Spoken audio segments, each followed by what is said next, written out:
Okay, so I had to cut off and change to a part two. My Wi-Fi seems to be struggling where I am sitting. Okay, so before I ended, I was talking about bootstrapping and the fact that if you're wanting to start something and you don't have the money to outsource the things that you're not good at, like social media, you're gonna have to teach yourself the basics unless you can find someone who's willing to barter with you or become your intern so that they can build up their portfolio. Um, I understand the struggle, I do. And sometimes you have to do the things that you don't want to do or the things that you don't like until you can outsource those things. Okay, so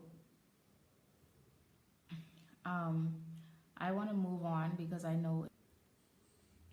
Okay, my Wi-Fi is still struggling. Okay, so really quickly, I just want to talk about some statistics with you guys, right? So 70% of the businesses in the Bahamas fail within their first year, right? So that is an extremely high amount. 7 out of 10 businesses that are started fail within their first year. In the US, 50% of businesses fail by year 5. More statistics. 25% of the youth in the Bahamas are unemployed. That's as of November 2016, because we don't have more up-to-date stats. Okay, that's 25% of the youth in the Bahamas between the ages of, I think it's 15 to 25 or 18 to 24, something like that. 25% of the youth in the Bahamas are unemployed versus the almost 13% of youth that are unemployed around the world. So we have a higher youth unemployment than is the world average. Okay, 43% of the world's population is under the age of 25. 1.1 billion people exist on this planet who are between the ages of 15 and 24. Why am I telling you these statistics?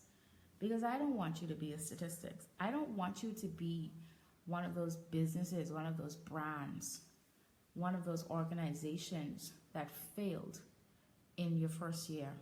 And the chances are high that it's going to happen.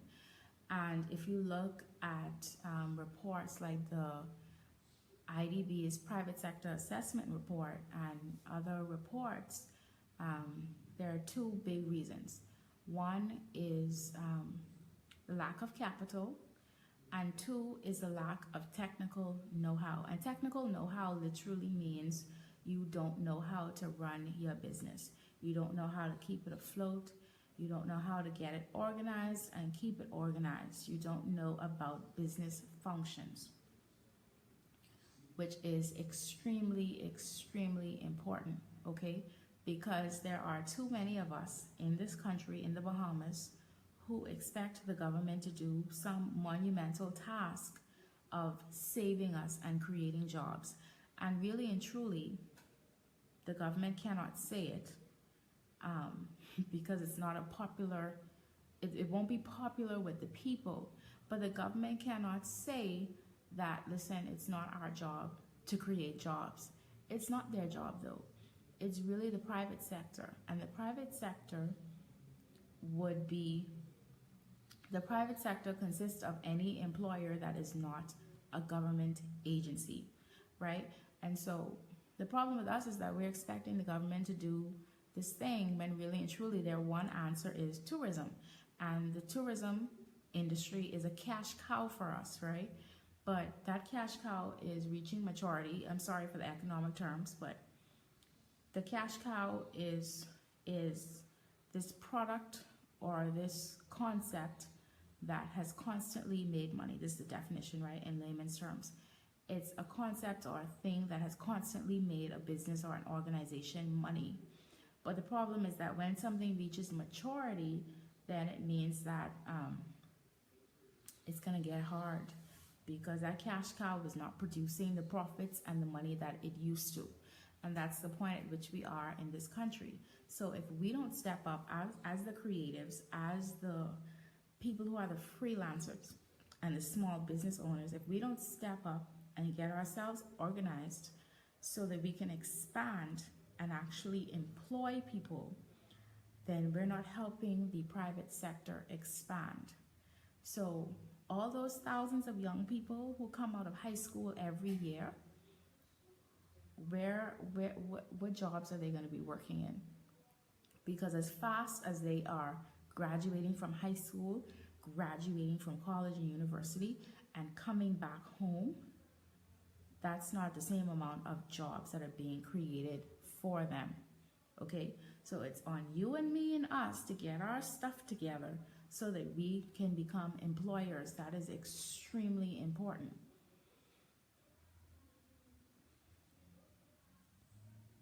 Okay, so let's move on. And these are the final points. We're going to talk about validating your idea. Validating your idea is extremely important, okay? Why should you validate your idea? You need to make sure that someone is willing to pay for your idea, right? You need the feedback on the value and the quality. Even if someone is willing to pay for your idea, how much are they willing to pay?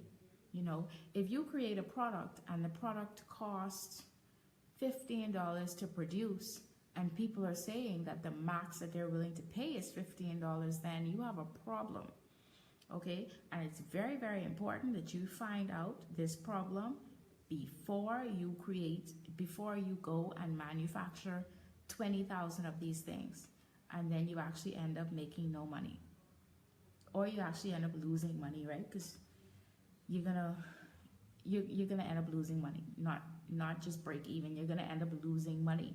So somehow you need to communicate. If you actually want to charge $45 for this thing, and people are telling you they're only willing to pay $15, you need to figure out how you're going to communicate the value of that product to convince people to pay 3 times the amount of what they think it's worth, without them thinking that they're paying 3 times the amount of money that they think it's worth. See what I mean? You need to be able to determine your price range. What is the minimum that people are willing to pay? What is the max that people are willing to pay? What is the minimum that you can charge? What is the max though? Nobody ever has a max, right? But you need to know your numbers so that you can say, okay, in order for me to not lose money, I need to charge $30 for this product. In order for me to make the profit margin that I want to make, I need to charge $45 for this product. You need to know your numbers, and I'm going to talk about that later. Also, you need to validate and make sure that your audience understands what it is that you are selling to them, and make sure that you know how to sell to them, how to communicate to them, okay? You need to know what your competitive advantage is. If you seek feedback from people who are your potential clients, people who may potentially come to your event, people who may potentially buy from you, then they may actually tell you something that they like about your business that you didn't even think about, right? And you need to validate because it forces you to plan ahead, okay? So speak directly to people. Don't be ashamed. I know I had a phase where I was launching something, and so you know what I did? I literally, and it was for men, and I literally would go into coffee shops and different places, and I would look around the room, and I would say, okay, which man in here looks friendly and like I won't be bothering him, like he's open to conversation. And I would sit down and say, hey, you know, I'm sorry to bother you. I know you don't know me, but do you mind giving me 10 minutes of your time so that I can get your feedback on this product or this idea that I have? And I wouldn't give them, you know, all the details, but I would just ask them a few questions. And then at the end of it, I would say, you know, how much do you think this is something that you would buy or that you would like to receive as a gift? And how much are you willing to pay for this? Like, what's your max budget that you would pay for this? And what is the max that you would want someone else to pay for this as a gift to you? Listen, the feedback was incredible because it was a product for men. And so it was great that I actually spoke to men about what it is that they would like to receive. And I got really, really good feedback, okay? Two, another way to validate, use your personal Facebook page. Do not be afraid to put in your Facebook status, hey guys, I'm thinking about hosting a workshop on fill in the blank topic. How much would you charge for a 6-hour training on this? How much would you be willing to pay for a 6-hour training on this? Or a 3-hour training on this? Or how much would you pay for an ebook on this written by me? Don't be afraid to ask, okay? But also understand too, that even though people may cheer you on and say, yeah, I'll buy it and this is how much I would pay, then the likelihood of them actually paying for your thing is low. I'm sorry to say, that's the reality, right? So you may have a lot of cheerleaders, but understand that they may not actually be part of your target audience. So don't hold it against them if they encourage you to do this thing, if they encourage you to have this workshop, this event, start your business, and then they don't actually buy from you. Just appreciate the fact that they cheered you on and they help you get to that point, and then move on. Don't put that expectation on your family or your friends that they need to spend money. Okay. Sorry, I keep pausing whenever the internet pauses. Okay, so a third way that you can, this is too close to the light. Okay. A third way that you can validate your idea is by beta testing. That's BETA, beta testing. Earlier, I mentioned to you guys about Pinterest. Pinterest did beta testing. So literally they wanted to see how people responded, a small group of people responded to the idea of Pinterest, how to use it. They asked for feedback. They monitored how people were using it, how to make it better before they made it open to everyone. So if you want to host a course, for example, you may decide to do a beta test. If you want a beta course, sorry. So it's where you may decide to do the course for free for the first however many people who sign up, or you may decide to offer it at a deep discount. So let's say you would normally charge $75 and you say, you know what, for these people I'll charge $30. In exchange, I need them to give me a testimonial, their honest feedback, and that I can use it when I am promoting this course. You can beta test just about anything as well. You can pre-sell. Pre-selling is a good way to validate, to see and gauge how many people are interested in what it is that you are doing, to see how many people recognize that there is a need for what you have. And pre-selling also lets you, let's say if you are low on money, it actually can help you get the funds to fulfill the order. For example, let's say that you make coconut tarts and you only do it during the holidays. So you would pre-sell coconut tarts, and then in order for you to fulfill your order with them, they have to prepay you. And that way, you're not incurring any costs without people putting money in your pocket first. Okay? Also, lastly, ways to validate. No, there's more ways. Run your numbers. Put your numbers in a spreadsheet. Literally write out how much does it cost for the raw materials of this? How much does it cost for this? How much does it cost for marketing? How much? Do a projected budget. That's very, very important. You need to know that you can make money from this thing, and you need to know that it's not going to bankrupt you, i.e. pull all your money out of your pocket. Now, just remember that most businesses in the first year are not profitable, especially that's more so if you have an offline business. If what you do is online, the likelihood of being profitable is much higher in your first year. But if you're talking about you're selling a physical product, or you have a storefront or whatever it is, you are not likely to be profitable within the first year, which is why it's very important so that you have that budget and you know, okay, this is how much it's going to cost. These are my projected sales. This is how much I'm going to make. Which means that if you have a shortfall between your expenses and your revenue, which means your expenses are more than your revenue, you need to know where you're going to find that money to make up for it. Okay? Which means you have to plan ahead. You can create a minimum viable product. Like I said, I went around and I asked men, okay, what do you think about this idea? How much would you pay for it? And then I created a minimum viable product. So then I went back and I took it around to different men and I said, okay, look at it, touch it, feel it, look at the quality of it. Now, how much would you pay for something like this? And is this something that you would like to receive as a gift or as a keepsake, as a whatever? Would you find value in this? That was extremely important feedback that I got, okay? I got great feedback. I got honest feedback. I got feedback that, helped me tweak my concept. Model your product. If you make nail polish, if you make lipstick, if you make clothes, if you make wigs, if you make jewelry, you be your own model. Don't wear, if I made jewelry, you think I'd be wearing, these are not my earrings. I didn't make these earrings. If I made jewelry, you think I'd be wearing someone else's earrings? No, because whenever someone asks me, oh my gosh, I love your earrings, where did you get it? I would say, oh, I made it, here's my card. You can always contact me for a custom piece.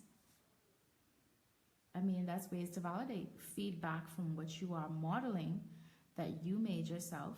And then that's also a way to say, hey, I do this, buy from me. Here, let me know when you're ready. Okay? You are your own free marketing.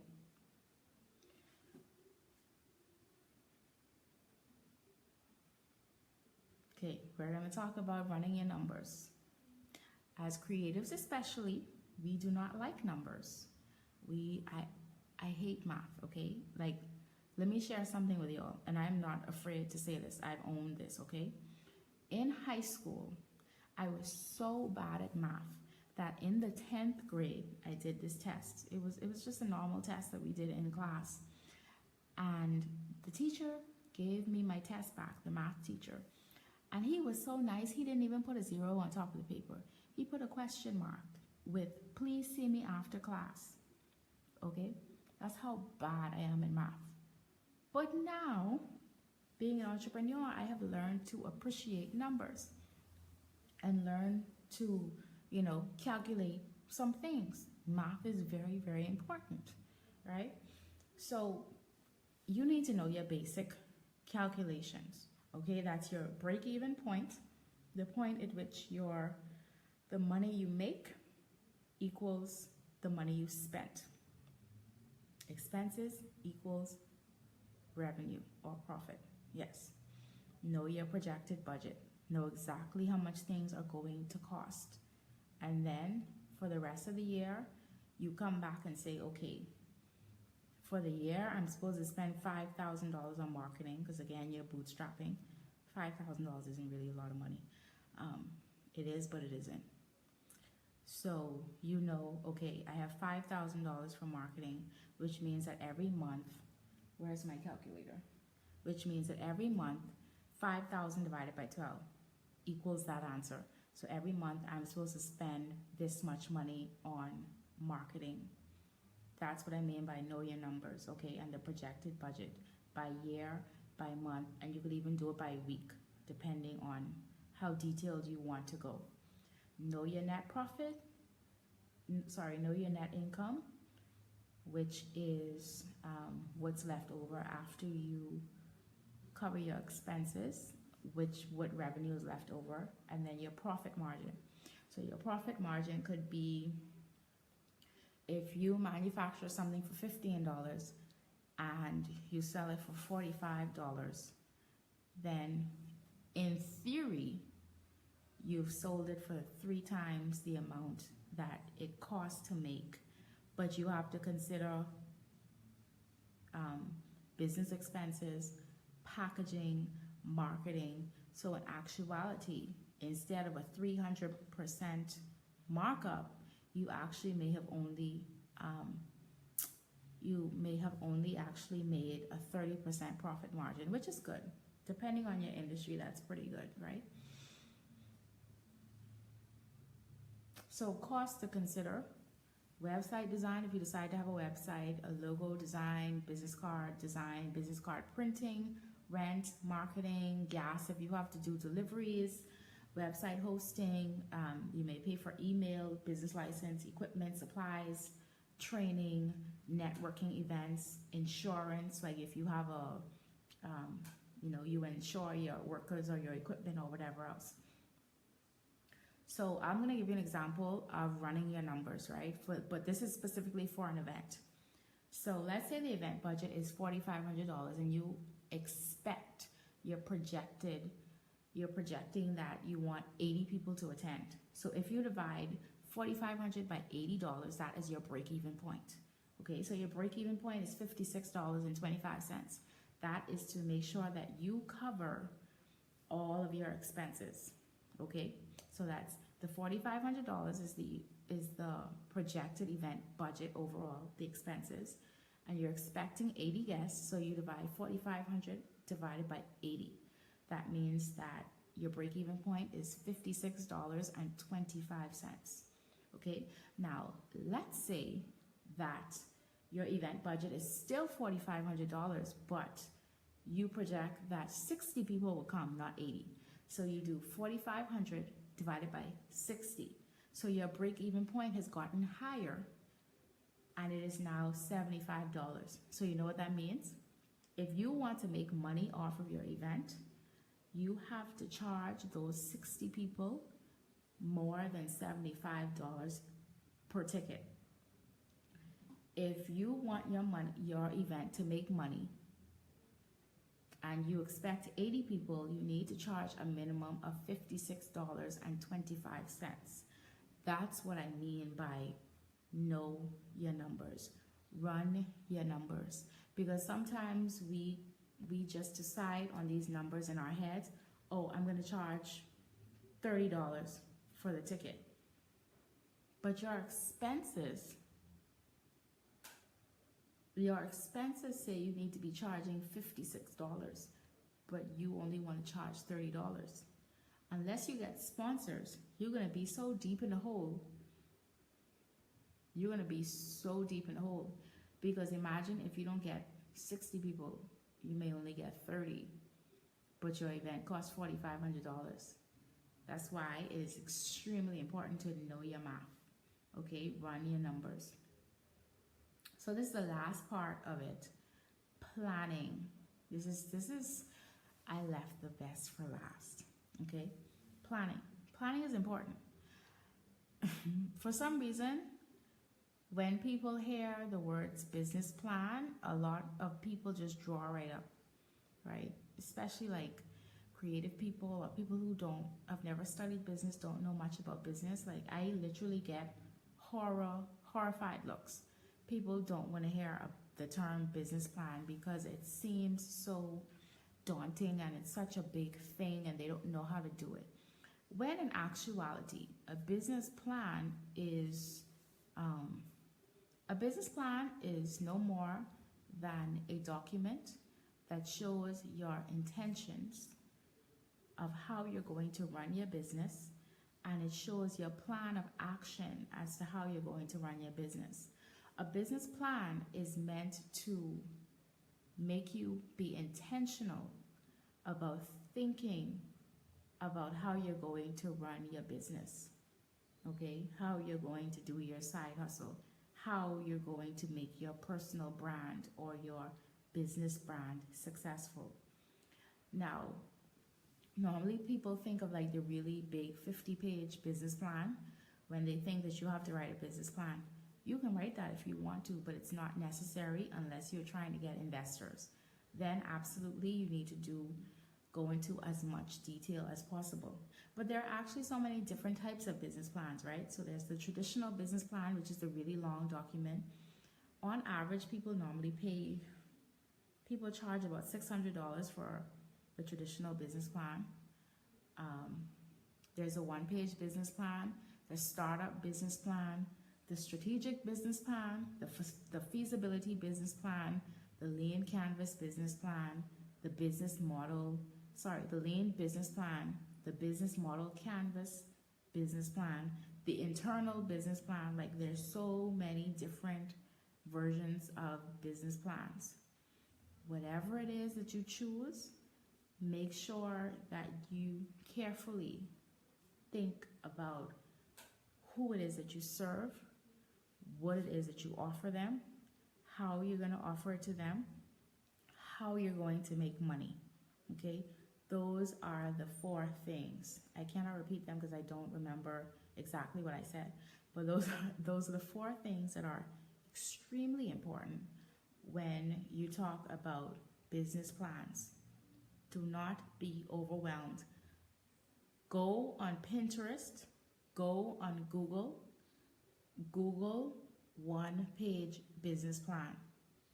That'll start you off, okay? Still go into detail, but the 1-page business plan is so much shorter, right? So it doesn't require you to do all those financial statements like how the traditional business plan does. But that doesn't mean that you put less emphasis on the finances. It just means that it's less overwhelming. The issue that many of us face is that we're not patient enough to actually sit down and write out our business plan. People scare me who say, oh, my business plan is up here. Well, okay, but here's the problem with that. When things are not on paper and they're all in your head, sorry, my eye is itching. When things are in your head or not on paper, then sometimes you can be more prone to making snap decisions that have nothing to do with your bottom line, nothing to do with moving your business forward. That's like, for example, let me give an example. Let's say I do this, right? I'll take myself for an example. Let's say I don't have my business plan written down. So I don't have something to refer back to as my guide. And so because it's all in my head, I may decide that, you know what, I need to buy this thing that has nothing to do with what I need to be focusing on. But emotionally, I'm tied to this thing. So I might be like, oh my God, I need this new, I don't know, I need this iPad Pro. I'll give you an example. I have a MacBook. My MacBook is working. It is old as heck, but it's working. I have an iPad. That's what I'm using right now to live stream to you. I have my phone. I have different devices. What the heck do I need an iPad Pro for? But I'm all like, oh, I love the iPad Pro. I saw somebody else have it. And because I don't have my business plan written down, I can't go back and say, well, oh, I didn't budget for this iPad Pro, so I can't get it. That money that I'm going to spend on my iPad Pro is the same amount of money that I need to spend this month on my marketing. So I'm not thinking, okay, am I prepared to sacrifice 1 month of marketing so that I can get my iPad Pro? No, because I don't have anything written down. I have nothing to check myself with. I have nothing that guides me and says, oh, slow your roll. You didn't budget for this. How is this going to move your business forward? How is this going to help the bottom line? That is a great way to think of your business plan. It is the way to help you figure out what you need, the sacrifices you need to make, what you can and cannot spend money on, how you're going to spend that money, right? How you're going to make that money. Extremely, extremely important, okay? Another thing too is like we have a problem with long-term planning, right? So we may have a long-term plan that says, okay, I want my business to be making $5 million at the end of 5 years. Okay, so what are we going to do in year 1 that will set us up for year 2, that will set us up for year 3, year 4, year 5 to make $5 million? If you don't plan, then at the end of 5 years, you're still going to be saying, I want to make $5 million because you didn't hit that target because you didn't plan. You know, it's really easy for people to look at businesses that have been in existence for years. 4, look at people who have been killing it, people who seem like overnight successes or businesses that seem like overnight successes. And then we take for granted the foundation that they were laying behind the scenes for years. Okay? I mean, let me think. People, okay, Oprah. I came back to Oprah. I thought of Viola Davis as well, but I'll come back to Oprah since everyone knows who Oprah is. Oprah started her career in 1985, 84, between 1984 and 86, right? And so some people may have been looking at her more recently like, oh my gosh, she's so successful, she's a billionaire, she has her own channel, whatever, whatever, whatever. But people ain't looking at the fact that Oprah been at this thing for longer than I've been alive, okay? I'm an 80s baby, and she has been at her career and progressing in her career for longer than I've been alive.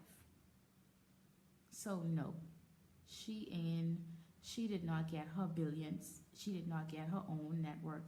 She did not get her own her Oprah Winfrey TV show by not planning. If Oprah had to plan, you got to plan. If Steve Jobs had to plan, you got to plan. If Jack Ma, how about if he has to plan, you got to plan. Okay? These are billionaires. If they have to plan, you got to plan. And the interesting thing about it is you probably need to plan more because you have less resources than them. You need to be planning more than them. Because every month, every dollar counts. Every second that you spend building your business or not building your business and procrastinating counts, right? It may count more than the decisions that they make. Because they could take a break, you can't. Okay? So you need to plan strategically. There's this concept called strategic planning. And it's literally defining direction and making decisions and putting resources towards achieving or pursuing this strategy. And some of us do it in our daily life, right? How do you do it? Let's say you decide that you want to buy a house or you want to buy a condo or a duplex, a triplex, whatever. And you say, okay, I want to do that at the end of 6 years. So that means that every year, so you say that this is your goal in year 6. So what you do is you make that decision and you put your resources towards achieving that goal. So what does that look like? It means you decide that, okay, this is the down payment that I need to have by year 6. So that means that every year I need to put away, you need to put away, this much money, whatever you decide. It means that you break it down by how much you need to save every year. Every year you need to save this much, which means that every month you need to save this much. It means that every week you need to be putting aside this much money. You have to get super specific. Must be super specific. That is an example of you strategically planning to buy a house or buy a condo or whatever it is, okay? You need to have that same level of detail when you're planning out your business, okay? Your strategy provides a guideline for your action plan. So literally that means that if I decide that I want to go on a dream vacation and I know that I'm saving up to buy a Tesla, okay? Let's say I'm saving up to buy a Tesla. So that literally means that I have to decide, okay, I'm supposed to be saving up this much money every month, but I really want to go on this trip. Am I prepared to push back getting my Tesla by a few months in order for me to go on this trip? Because I can't do both. So is this trip more important than me getting the Tesla? Am I willing to wait for the Tesla? When you have an end goal, then all of your decisions are based on that end goal. Is it going to move me forward toward that goal? Is it going to put me back? Is it going to stop me from moving forward temporarily? These are the things that when you sit down and plan your business and you write out a business plan and then you go about working those goals that you put in place, you will then check yourself and ask yourself these questions. Remember that the small incremental steps are the things that are going to get you ahead for your future. Okay? I love what Jackie Chan said. Jackie Chan says, be flexible, be like water. Okay? Sometimes things happen. You know, sickness can happen. Emergencies can happen in the family. Something may happen to your vehicle, whatever it is, right? And so it can throw you back and throw you off from achieving that goal. That's okay. You can regroup, okay? But don't just be flittering money away because you're trying to ball or you're trying to be like a boss on Instagram and live in this social media life and you poor and you not moving towards your goals, right?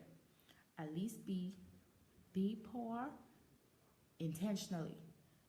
Be poor for a reason. Be poor because you're deciding to pour your money into your purpose. Don't be poor because you're trying to ball for people who talk about you bad anyway. See what I mean? So I want to give you an example as I wrap up. I'm going to use the example for Beats by Dre about how they strategically planned. Okay, Beats by Dre is one of the most popular headphone, really audio brands, right? But the funny thing is they charge a lot. They charge anywhere between $130 and $400 per headset, per headphones, whether that's the earbuds or the big ones that go over your head. They charge between $130 to $400, and guess what?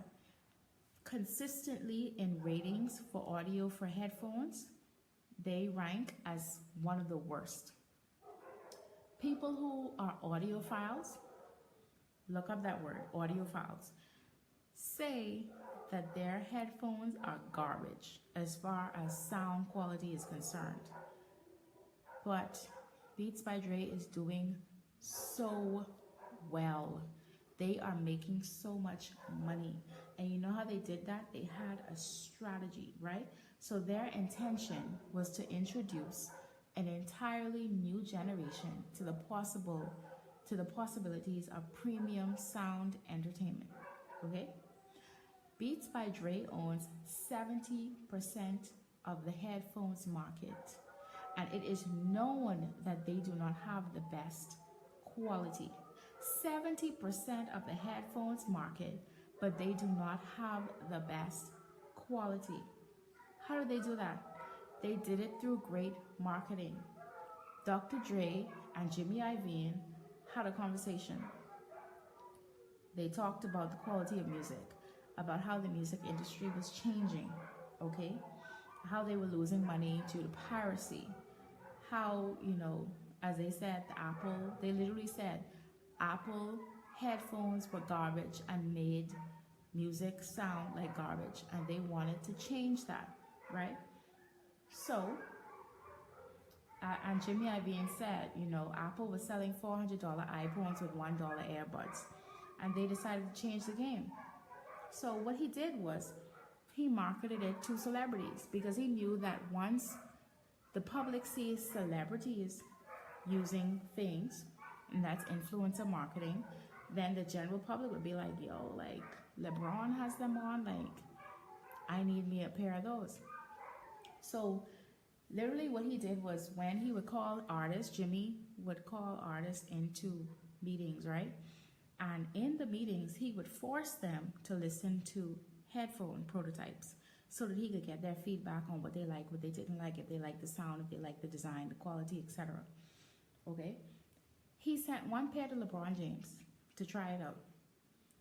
And this is when Beats by Dre really started to become a household name. He sent one pair to LeBron James.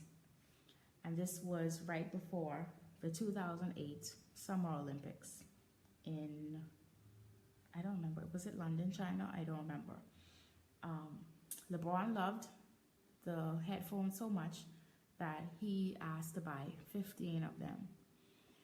When the NBA Olympic basketball team walked off the plane when they landed in the country for the 2008 Summer Olympics, every single one of the NBA players had on a Beats by Dre on their ears or around their neck. That was amazing advertising. And then after that, everyone wanted to know what the heck this was that was around the players' necks, right? And from there, Beats by Dre has been in music videos. They have attached themselves to, you know, very popular songs like Blurred Lines with Robin Thicke. I mean, they really, really use influencer marketing heavily to the point where people are thinking, well, it's good enough for LeBron. It's good enough for I don't know, so many people use them now. It must be good enough for me, even though audio experts say that they are trash. They still have 70% of the market share. But you know what they did? They used strategy. They marketed the product like it was a celebrity because they positioned it among all the celebrities. They considered what concerned consumers. Consumers were concerned about the look, the design, and the sound. And then they formed strategic partnerships. So now they have audio in HTC phones. Their audio is in laptops.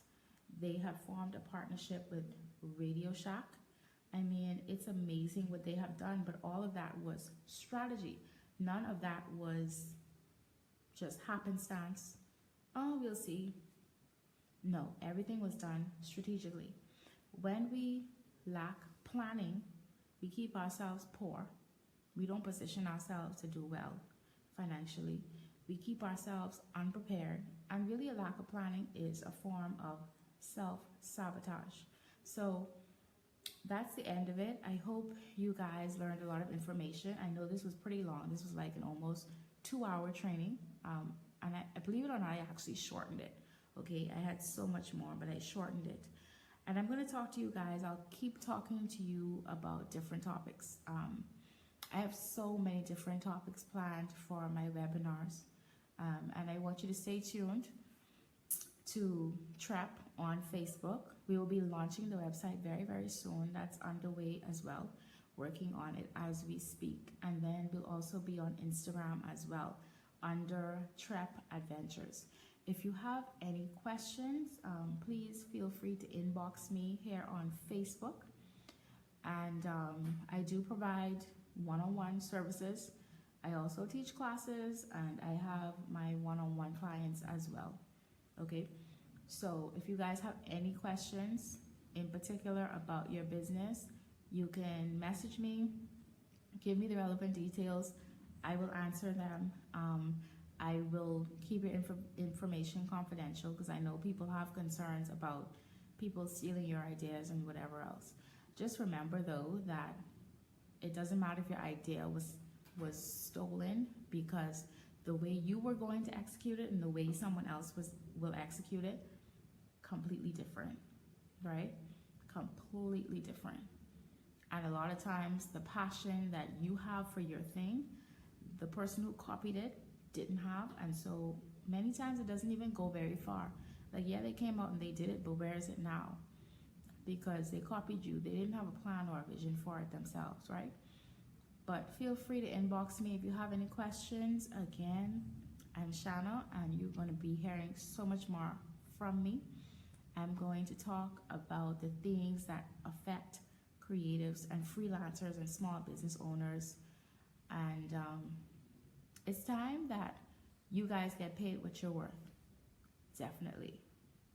So thank you so much, and please like these videos, the 2-part video, and feel free to share on your timeline or share with anyone who just needed to hear this information. Okay? And if you have specific requests about anything in particular that you want me to talk about publicly on a live, message me as well. Thank you guys. Good night.